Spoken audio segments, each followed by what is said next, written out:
know that, so sorry if that was slightly awkward, but thank you for praying with me. My name's Fradd, and I'm originally from Australia.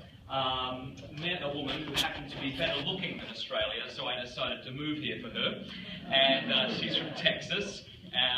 We've been living all over the place, Ireland, Canada, San Diego. And just over a year ago, well, almost a year ago, we moved to Georgia.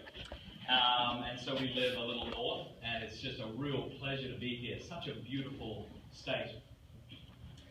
For the past several years, if you don't know me, if you do, you're very well aware of this, I have been traveling the country speaking primarily on pornography, awareness, addiction, recovery. It's a fun job. My mum's really proud of me. I don't know what she says to people when they ask, you know, what does your son do for a living? I think she makes something up, you know, or she's just very vague, you know. He helps people. How does he help them? He just helps them, all right? Leave it there. But I travel quite a lot for work, and it's always that awkward moment when you've just buckled in your seatbelt, you know. Oh, yeah, good. Where are you going? Same place as you. And then they say, what do you do for a living? Oh, sweet mercy. And then you have to tell them that you talk about porn full time, that you're writing books on the subject, that this is the stuff you think about. You don't want to say all that at once because that'll freak everyone out. So, you know, like, I was here for work. So, good. What were you doing? I was just in Nashville, right? I spoke to 10,000 college students. So I spoke to some people. Oh, good. 10,000 of them. What did you speak on? Porn and Jesus. I had this one lady, because we had different reactions. Some people were like, please don't talk to me. And which is fair enough. I had this one lady try to relate to me once, I think out of sheer fear, you know, she just sort of went, okay, I teach math, so it's sort of similar, you know. No, it's not, all right, gin and tonic. That's what I do, and it's just an absolute pleasure. It really is. So look, this is totally cool for me to talk about. So if you feel awkward, that's on you. I feel great. Whether you're sitting here tonight as a young man or a young woman or an older man or an older woman and you're totally up to your eyeballs in porn and masturbation, maybe, I don't know. But maybe not. Maybe it's something you struggle with on occasion, but you wouldn't say it's an addiction. It's certainly not kind of taking over your life. Or maybe you're sitting here tonight, you know, as a guy or a girl, and you're like, I don't personally struggle with it. Or I used to, but I've kind of got that under control somewhat. It's okay. Wherever you're at's okay, because we live in a pornified culture. And so we need to learn how to address this issue. Before we continue, I need to point out that we have some of our Hispanic friends in the audience, and some of them are listening to headsets. So if you hear what sounds like someone talking, it's because there's a lovely Spanish lady, Daniela, over there translating everything I have to say. She said it's going to be kind of awkward having to translate about porn, but it's nothing compared to when I had to give a talk and there was a sign interpreter there. All right?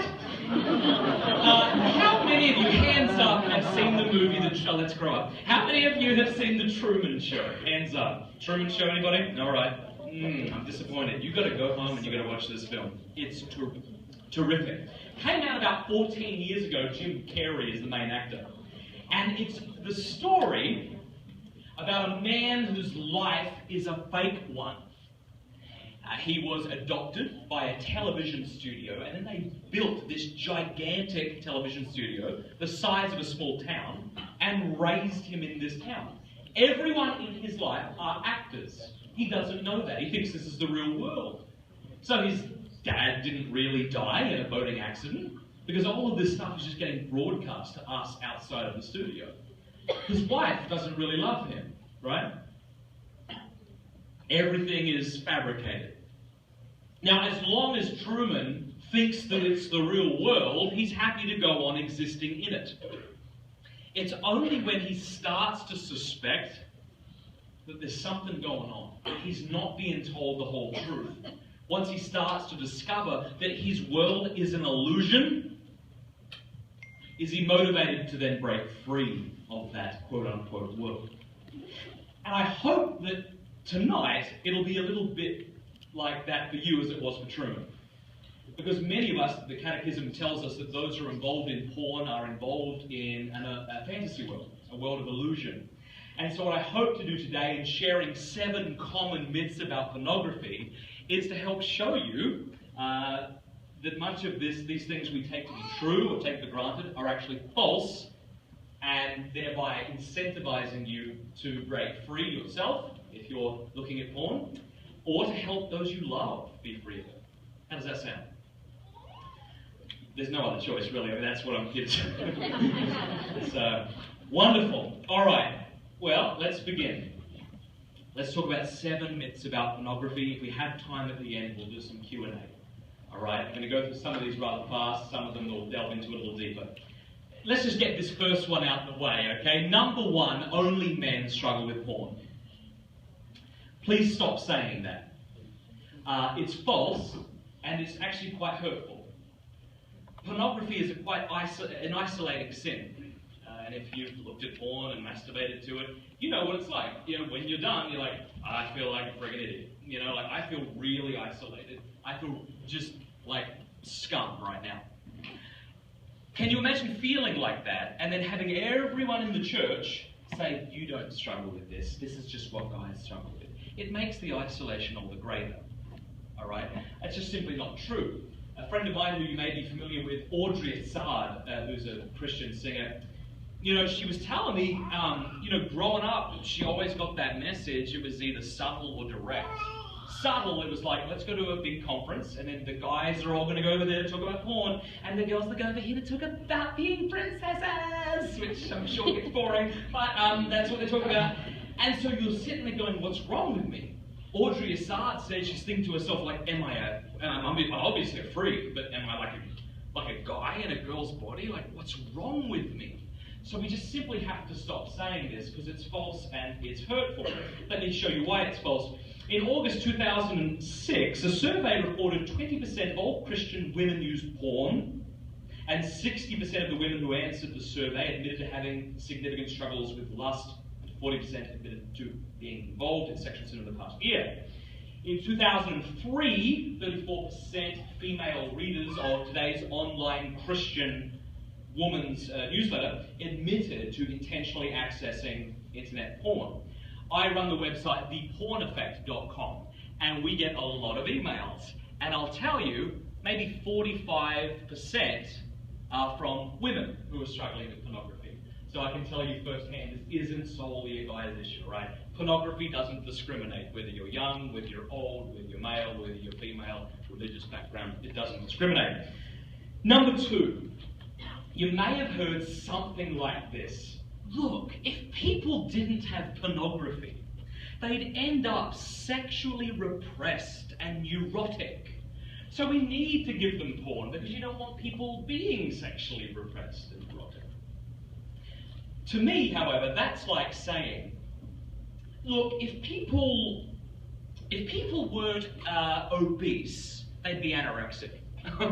So we need people as fat as physically possible. If someone made that argument to you, we can't have anyone being anorexic, so let's keep eating that Carl's Jute burger, right? You'd be like, actually, I think there's a third option. We call it health. Why don't we just, you know, maybe it's not so black and white. And there is such a thing as sexual health, isn't there? We call it chastity. Now, granted, all right, chastity is a weird word. When you hear the word, it conjures up images of uncomfortable medieval belts, right? Or perhaps you think it to be synonymous with abstinence. But while abstinence is about what you're not doing, chastity is about what you are doing. Big difference there. Chastity is a virtue, like courage, yeah? Just as courage enables a man or a woman to be brave in the face of fear, so chastity enables a man or a woman to love in accord with his or her intrinsic dignity and that of another. It's liberating. It means that you are in control of your sexual desire rather than your sexual desire being in control of you. Number 3, pornography is adult behavior. Look, 200 years ago in Great Britain, if you said, I'm going to a gentleman's club, it was understood that you were going to an upper-class establishment to play parlour games, gossip with people of your social class, drink whatever English people drank 200 years ago, just have a good time. Today, in the United States, if you say, I'm going to a gentleman's club, it's understood that you're going to a low-lit bar that smells like urinal cakes and hopelessness to pay for a striptease. Is this really what should typify gentlemen, or what should really typify adult behaviour? Now, if what the porn industry means is that it's not suitable for adults, it's not suitable for children, if that's what they mean in calling it adult, then few would protest. That said, heroin and racism aren't suitable for children, but that doesn't make them ipso facto suitable for adults. It doesn't. It seems to me that this whole campaign to try to make pornography seem like mature, sophisticated entertainment was nothing more than the attempt of weak men justifying shameful behaviour. I mean, when you think about it, it's really, how masculine is it? I'm going to pay a woman money so she can pretend to like me. That's what I'm going to do tonight. Oh, just all right. Good luck with that, you little champion. I mean, God, you need sympathy, maybe, yeah? It seems to me that actions speak louder than words, yeah? Even when those words are 5 feet high, neon, and constitute the phrase gentleman's club. Number 4, porn stars, right, women in particular, are just well-rounded nymphomaniacs, and what I mean by that is they just love sex. What's the problem? Let them have it. It's terrific. Well, first we need to say, being cool with being degraded doesn't make being degraded any more cool, does it, Anastasia Steele? Anastasia Steele, yeah, doesn't. It doesn't. But secondly, it's been my experience that those in the industry, they haven't been these well-rounded sorts of people. Is my microphone dying? No, the battery's good, it's his signal. Well, thank you. For example, I've known several women who've been in the industry, who've been in, major porn films and stuff like that, and they all tell you the same miserable, narrow-minded, uninteresting, drearily predictable story that they were abused as a little girl, or they suffered some serious form of neglect as a little girl. And then I say to them, well, do the other, those in the industry, how do you know that? I mean, do they tell you that? And they're like, who talks about this stuff? No, there's nothing sexy about being abused as a child. You're not going to get up on stage and spout this sort of stuff to your fans, but she's like, tell me, look, everyone I know, this has just been the case. Let me give you a quote from one such porn star who I knew after she got out, right? She said this, quote, sex-packed porn films featuring freshly dyed blondes whose evocative eyes say, I want you, is quite possibly one of the greatest deceptions of our time. Trust me, I know. I did it all the time, and I did it for the lust of power and the love of money. I never liked sex. I never wanted sex, and in fact, I was more apt to spend time with Jack Daniels than some of the studs I was paid to fake it with. That's right, none of us freshly dyed blondes like doing porn. In fact, we hate it. We hate being touched by strangers who care nothing about us. We hate being degraded by their foul smells and sweaty bodies. Some women hate it so much you can hear them vomiting in the bathroom between scenes. Others can be found outside smoking an endless chain of Marlboro Lights. But it's really important you understand that the porn industry has you believe that these are just well-rounded women who just love sex. It's really vital for their industry that you believe that. And when I talk about these women being sexually abused and these sorts of things, you might be thinking, well, maybe these are sort of the B-grade gonzo actors, but not the mainstream ones. But that's false too. Probably the most popular porn star is Jenna Jameson, right? And in her book, How to Make Love Like a Porn Star, She talks about, I think she said she was a junior in high school. She had just transferred to this new high school. And she said the girls hated her there. She felt very uncomfortable, very isolated. One day she's walking home from a football game. Group of jocks drive up in the car and offer her a ride home. And she says, she's thinking, finally, like someone's being kind to me. So she accepts. Instead of taking her to her home, they took her out to the desert, dragged her out, beat her in the head with a rock, and gang raped her. She woke up in a pool of her own blood and had to walk home. And then she promptly says, this has nothing to do with me getting into the industry. And so my heart kind of breaks for her. I'm like, sweetheart, like you've been deeply hurt. But when we watch porn, when we tap ourselves on the back and congratulate ourselves for being adults, it's at their expense. Psychologist Dr. Mary Ann Layden, who was not herself a Christian, said the following. Once the pornography actresses are in the industry, they have high rates of substance abuse, typically alcohol and cocaine, depression, borderline personality disorder. The experience I find most common among the performers is that they have to be drunk, high, or disassociated in order to go to work. Their work environment is particularly toxic. The terrible work life of the pornography performer is often followed by an equally terrible home life.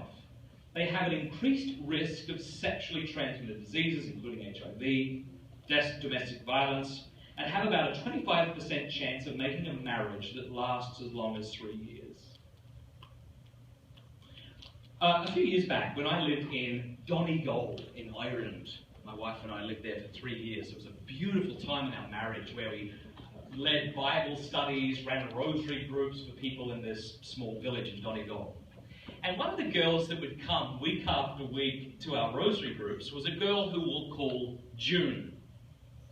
June was a very attractive young girl, but you could tell she was also a very broken young girl. And so my wife would often spend long periods of time speaking with her, conversing with her. My wife has a real knack for speaking with women who've been hurt because she herself has been hurt. But once June left high school, she went to Great Britain to study. And it came to my attention that June was now stripping in a local strip club by her university. And I heard this, and I just wanted to reach out to her just to see if she needed help. And so I contacted her over Facebook. I said, June, I heard that you're stripping. I'm not sure if that's true or not, but I just want to see how you're doing. And she got rather defensive and said, that's right, I am stripping, and if you've got a problem with that, then I don't have time for your preaching. I said I wasn't planning on it, I just am genuinely interested in how you are. And she started telling me how she was. And I said to June, June, would you mind if I interviewed you? We did a little written interview. Because I think many people would benefit from knowing what it's like to be a stripper, quote unquote. Now keep in mind, this isn't a girl who had left stripping, come to Jesus, and in that sense was biased.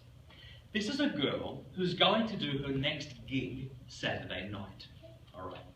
I asked her several questions. One of the questions was, what's it like, really, stripping before men, presumably, who care nothing for you? And I was expecting her to put on a facade, you know, oh, it's great, it's empowering, I love it, you know. But she didn't say that. She said, I hate it. What's really important, the other strippers tell me, is to look them in the eyes, because they want to make this personal connection and then you can get more money, but I hate it. Looking at them, I feel nothing but loathing. I think thoughts like, this is what she said, I want to castrate you, I hate you, you disgusting human being, these sorts of things. While I'm looking adoringly into their eyes, she says, I feel nothing but hatred. Okay, so I write back, have you thought of quitting, maybe? You know, you don't sound terribly liberated. And she says, well, I would quit, but I have a debt I need to pay off and can't ask my parents for the money because they'll ask questions. I said, could you sell some things? She said, I've done that. I've got nothing left to sell here. I sold my Xbox, sold my Bible. I said, well, don't you make enough money stripping that you could pay off the debt and then quit stripping? And she said, no, because in order to strip, I've got to be drunk or high. Just like what Dr. Miriam Layden said, in order to get through the night. She says, sometimes, in fact, many times, I come home from stripping having spent more money than I have made. I said, all right, Jude, look, if my wife and I said, how much is the debt? And it was something minimal, like £500 or something. I said, if my wife and I agree to pay this debt, will you stop stripping? And this is what she said, God love her. She said, I'm not that kind of girl. I said, okay, look, I love you, but listen, think about the logic. You're willing to take your clothes off for money. All I'm saying is, put them back on, I'll give you money. She's like, okay, fair enough. And I said, look, I don't want anything from you or anything like that. I said, next time you're home, we would love to see you. We miss you. It'd be awesome to have dinner next time you're here or something. She's like, okay. I said, but June, I love you, but I don't trust you. So I need to know that you've quit before I send the check. So give me the number of your boss. I'll call him on Monday, and I want to just confirm that you've quit. She went, oh, okay. So Monday came, and I called the guy up. Oh, gosh, I wanted to yell at him. But I said, I'm calling to see, and I said her real name, if she's quit. And he went, I can't divulge that sort of information. All of a sudden, we're moral, you see. I can tell you that a girl by the name of June has quit. Yes. I'm like, right, good, thanks, bye. I, got a miraculous medal for her. I got some chastity material from Jason and Crystalina Everett. We sent the check over to her, and she quit. Praise God. Next time she's in Ireland, about a month later, she comes over to our house, and we're having dinner together. After dinner, the two of us are out the back having a smoke. I know in America you have an inordinate despisal of cigarettes, but try and get over that. We were just having a smoke. And I said to her, listen, have you thought about going to confession? As soon as I said that, I'm like, you are an awful human being.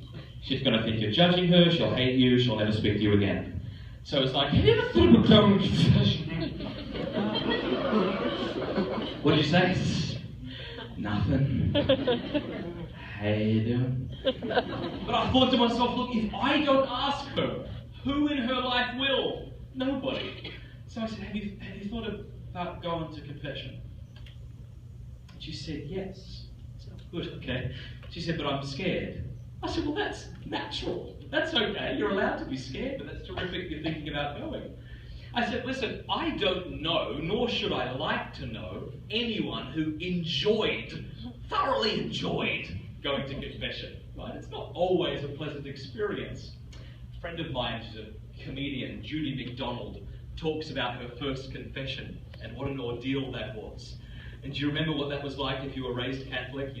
The teacher would try and convince you that this was a normal thing, you know? She'd be like, right, so what you want to do is you line up, and you want to go into the closet. It's not a closet, it's the confessional. And you're going to tell the man you don't know all the bad stuff you've done. Alright? Alright, I suppose so, you know, and you'd line up, and it was kind of intimidating. Julie would tell me that she'd get there and she'd forget all of her sins. She was so nervous, so she'd just make stuff up. Kick the cat! I don't have a cat, but if I had one, I'm pretty sure I'd kick it. So, and she's like, it turns out that's a sin to make up your sins to the priest. So it was an all-day ordeal for me, yeah? Bottom line, I said, look, you know, June, I understand that it might be difficult, but I think it's good, even though it's difficult. She said, okay. So we arranged for a priest to come the next week. Good, holy priest. And June arrived first, and she was visibly afraid, white, trembling. She came into the kitchen. I left with my 2 kids, and so my wife could pray with her and encourage her. Father came. He went into the lounge room. Living room, I'm not sure what you say in America. And then June went in, confessed this stuff. 10 minutes later, came out radiant, skipping with joy. Literally, in my hallway. Like, please stop skipping. No. Keep skipping. This is just beautiful, so lovely to see. And I think it's illustrative of the fact that no matter where you have been in the crowd tonight, no matter what you have done, no matter what you will do, none of us are beyond the reach of God's mercy. Amen? Amen. There's much more that I could say about some of these things, but what I'm going to do is cut them a little short in hopes that we'll have some questions that you want to talk about. That's always the much more interesting part of the night. We might go a little deeper there. All right? Number 5, porn is fantasy, right? It doesn't affect my life. Suppose you had a friend who enjoyed watching racist films. Films in which different ethnicities to his own were being denigrated and mocked and belittled. I don't know if such videos exist. Given the crazy stuff you find on the internet, I don't doubt they're out there somewhere. Now, suppose your friend said to you, "Oh, this doesn't affect the way I interact, with my this ethnicity. No, this is just, dude, this is just fantasy, man. Like, this is how I relax." What would you say to him? Probably 2 things. After slapping him, you would say, yes, it does affect the way you interact with these people. You idiot, And then you might say, even if it didn't, you are wrong to enjoy this. Isn't that what you'd say? And I think the very same thing can be said about pornography. As I said earlier, being cool with being degraded, as Bella Knox is from Duke University apparently, doesn't make her being degraded any more cool. And so if we're going to watch women and men degrade themselves, debase themselves, cheapen sexuality, and of course much of the pornography on the web today is nothing like you saw hanging up in Granddad's workshop or that you found under your dad's mattress or something. It's difficult to find that porn today. Why? Because pornography has migrated into mainstream culture. What we once called hardcore porn, we now call softcore. What we once called softcore porn, we now call Game of Thrones. Right? You see? Carl's Jr. advertising, you see?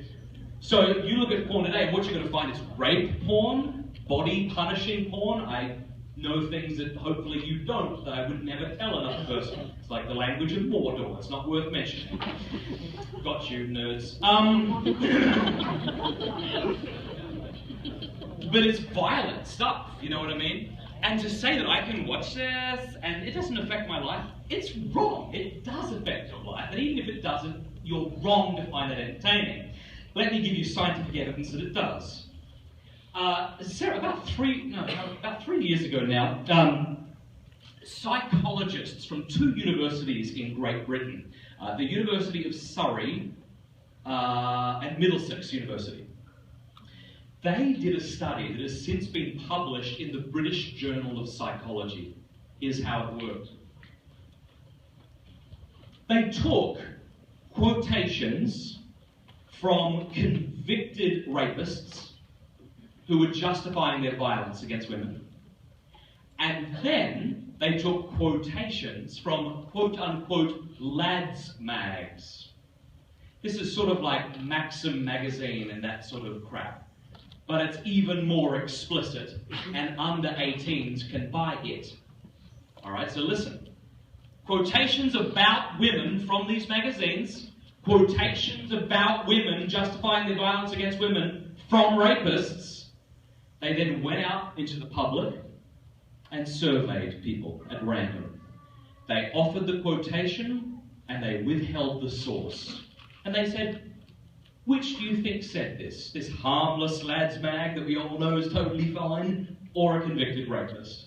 The reason it was published in the British Journal of Psychology is that at best people were guessing.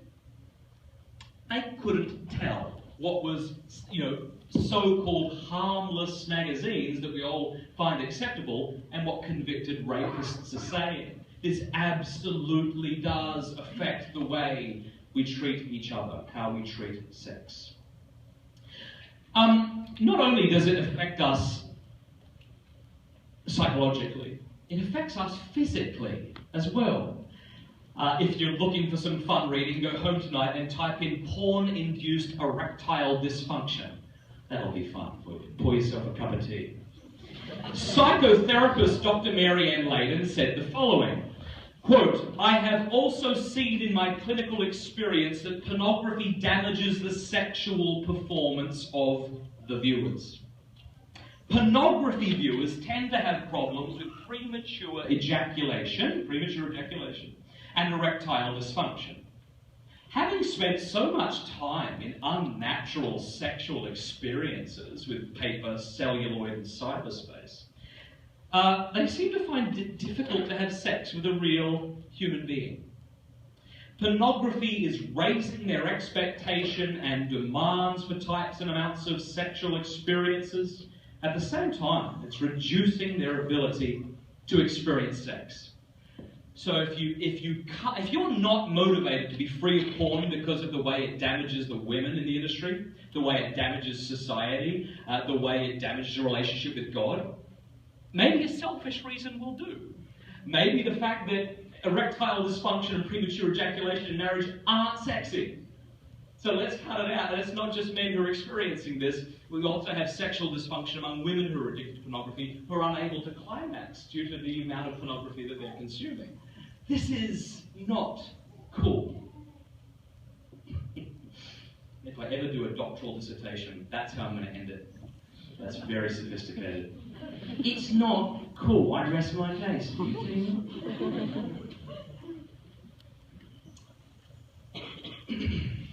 Number 7. Porn isn't addictive. This is how people will argue. Look, cocaine, that's addictive. Cigarettes, those are addictive. Alcohol, that's addictive. Pornography isn't addictive because pornography isn't a drug. You don't inject porn. What does that even mean? You don't inhale pornography. So to call it a drug is to trivialize those with real addictions. Here's why that thinking is hopelessly out of date with what we now know through modern neuroscience. Yes, it's true that pornography, right, whether that be a video clip or a magazine or whatever, or 50 Shades of Stupid, yes, that isn't a drug, right?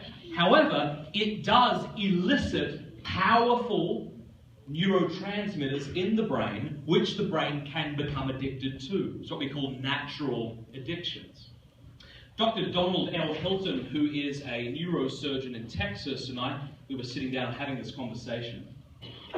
He said to me, "Matt, between your ears you have a very efficient pharmaceutical lab, which is very able and capable of producing brain drugs, right? Now you think about it. Let's think about 2 brain drugs, dopamine and epinephrine. Right?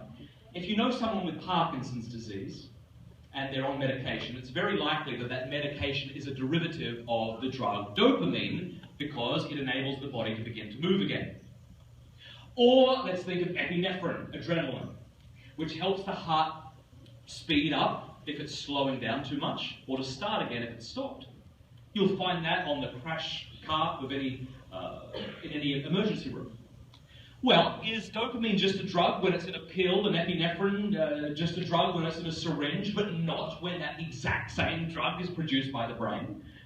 The question answers itself. Of course it is. It's a drug. A drug is a drug is a drug. And what Dr. Hilton says is that when we look at pornography, he says when the pathways are used compulsively, a downgrading occurs, and the neurotransmitter dopamine begins to shrink. All right, what is that? Dopamine, in addition to its role in body movement, plays a key role in the pleasure reward centers of the brain. It's what incentivizes us to perform actions that are conducive to our flourishing and survival as a species. Right? So if you didn't have dopamine, you wouldn't be that interested in having sex, you wouldn't be that interested in exercising, you wouldn't even be that interested in winning a game. Once dopamine begins to shrink, Dr. Hilton says, the reward centers in the middle of the brain become starved for dopamine. It's as if we have now reset the pleasure thermostat in our brains. What happens when you reset a thermostat? Like tonight, when it gets really cold and you want to move the thermostat up. The whole system has to work a lot harder to create a new normal, if you will. The same thing happens with the porn addict.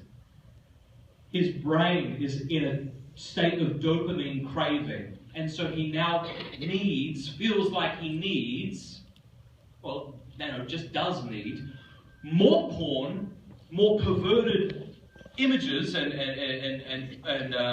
genres of porn to feel even, to pump up the dopamine enough just to feel like someone who isn't addicted. That's scary.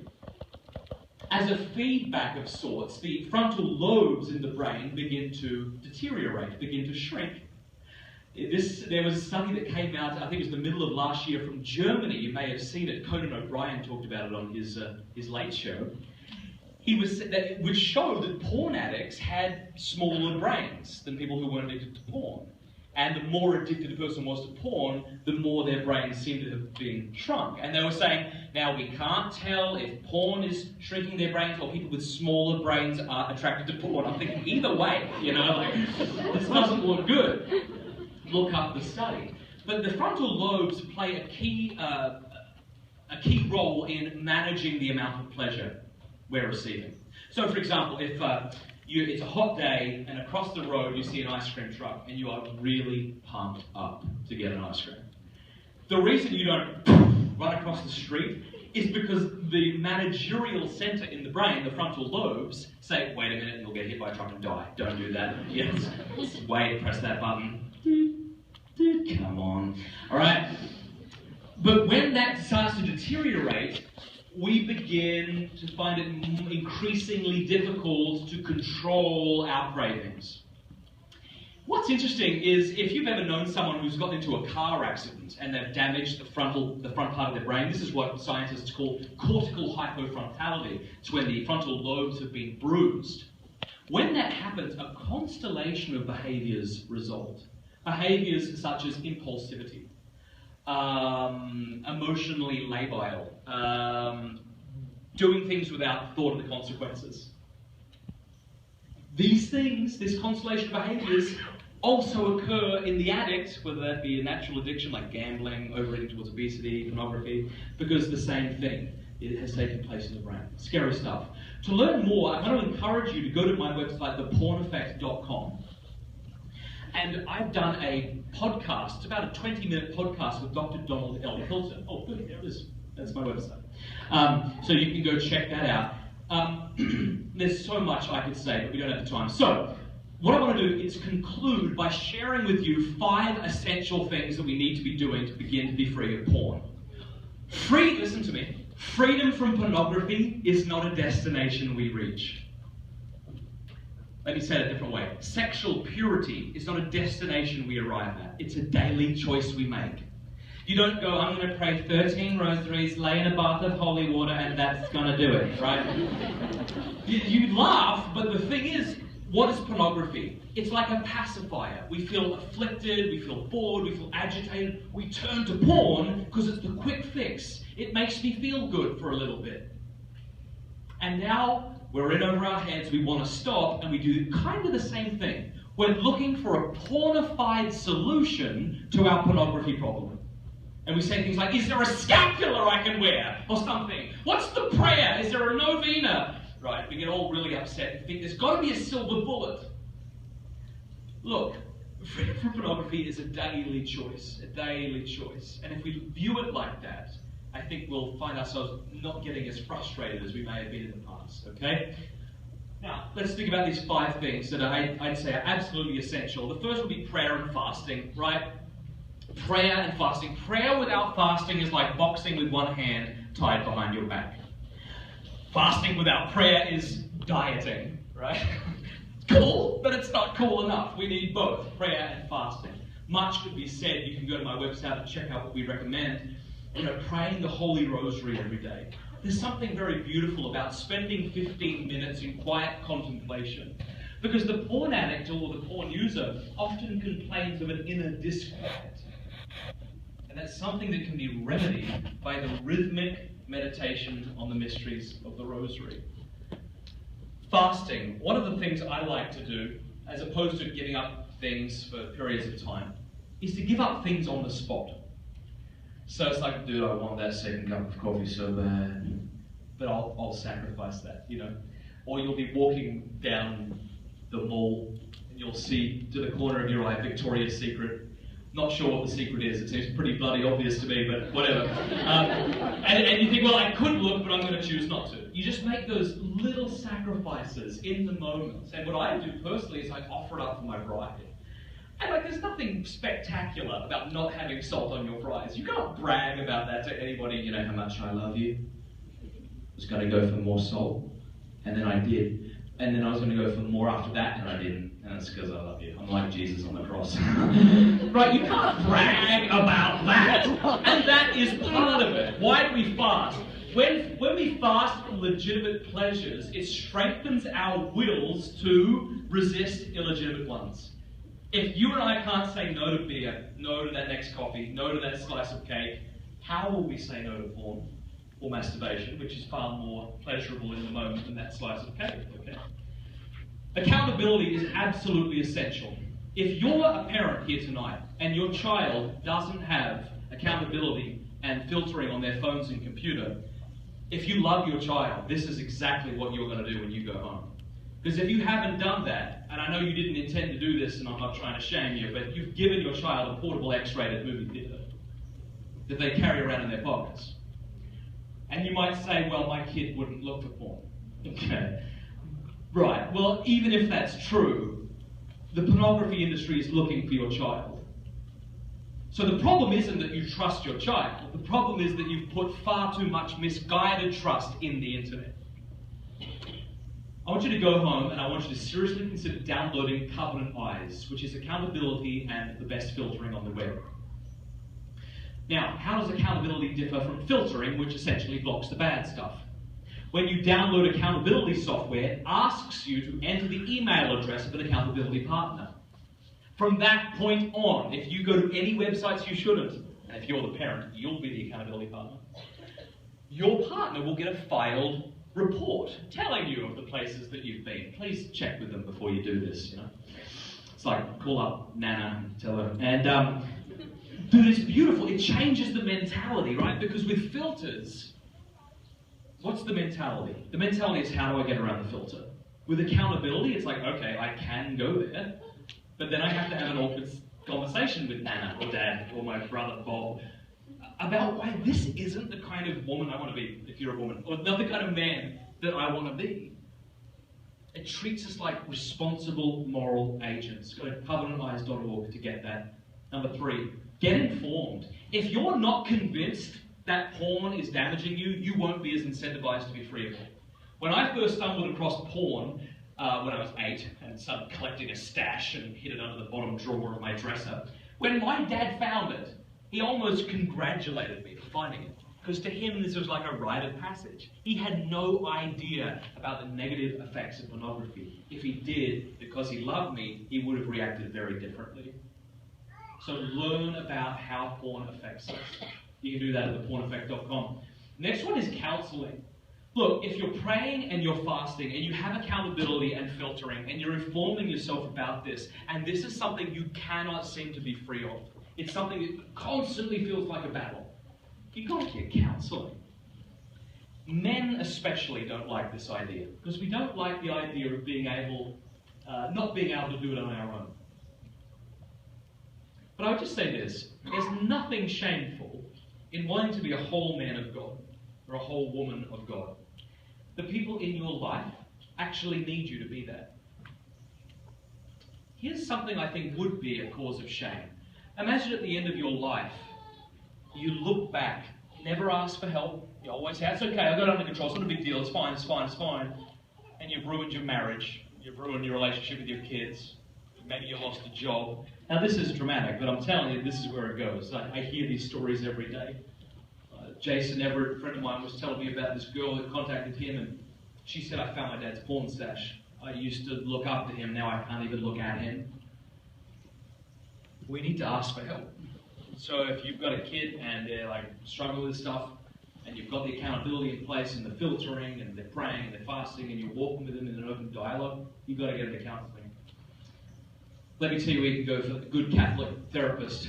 We have good ones in this city, I know, but because I don't have their numbers and that offhand, I would point you to Dr. Peter Kloponis. If you type his name in, Dr. Peter Kloponis, you can go to his, if you go to counselling, you can scroll down and click his link there. He can do counselling via Skype. He's a clinical psychotherapist, fully Catholic, awesome guy. All right?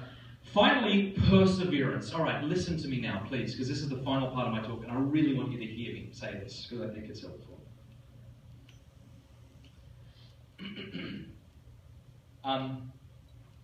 You know that feeling where you're like, I've screwed up again.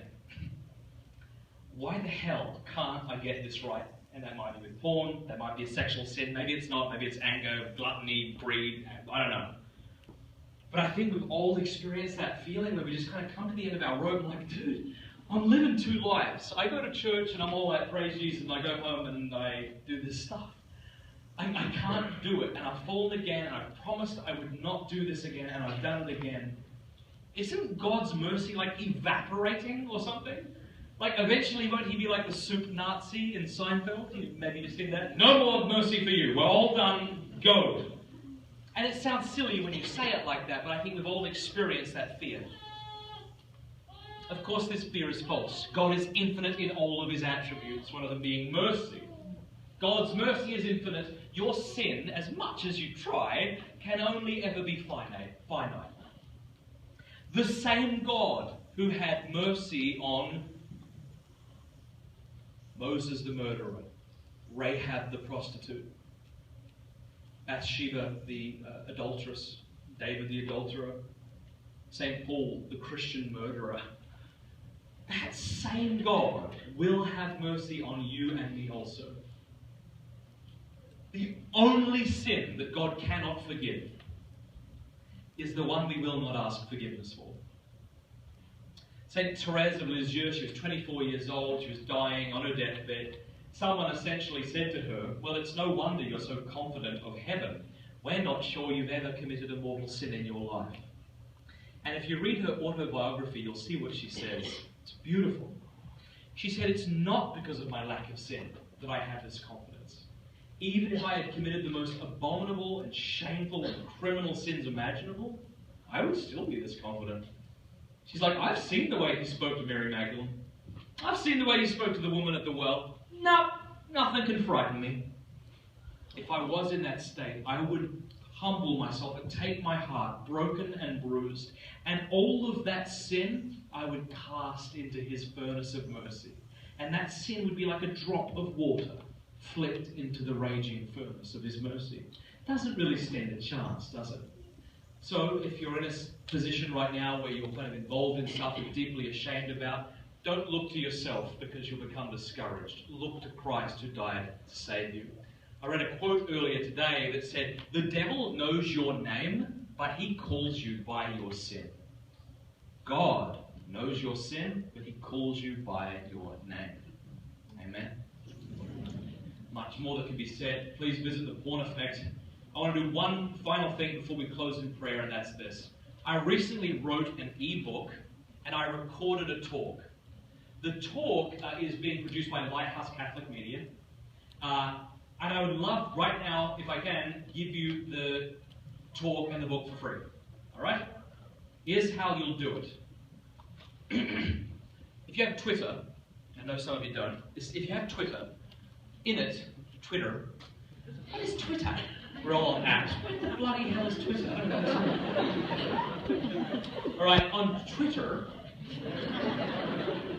hashtag free battle plan. Hashtag free battle plan. FREEBATTLEPLAN. And you'll get an automated response with a link. You click that, you can download the free talk and the free book. And the book has an interview with Audrey Assad about female porn addiction also. So it's not just like a guy.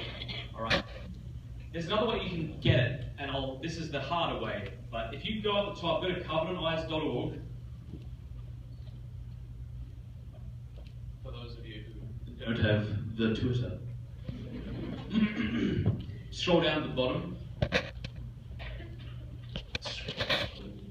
There, ebooks. Right near your mouse. Yeah, click that. These are all free ebooks, and they are phenomenal. Scroll down. Let's see, where's mine? Keep going. Keep going. Keep going. It might be on the other. There it is. The battle plan. Scroll over a little. Yeah. Anyway, so that's it. The battle plan. You just click that, and you'll get. Thanks so much. You'll get the free book and the free talk, and I know it will be a blessing to you. So whatever I haven't been able to say in this talk, hopefully will be said there. Let's close in a prayer.